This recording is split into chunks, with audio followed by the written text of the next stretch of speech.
بسم اللہ الرحمن الرحیم۔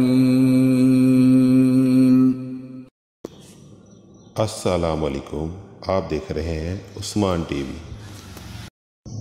حضرت علی رضی اللہ تعالیٰ عنہ کی خدمت میں آ کر ایک شخص پوچھنے لگا، یا علی، انسان کا وہ کون سا عمل ہے جس سے غیبی مدد انسان کے مقدر میں شامل ہو جاتی ہے؟ جیسے ہی پوچھا گیا، حضرت علی رضی اللہ تعالیٰ عنہ نے فرمایا، اے شخص، میں نے اللہ کے رسول سے سنا ہے، اللہ کی طرف سے غیبی مدد آنے کا سب سے بڑا سبب انسان کی زبان ہے۔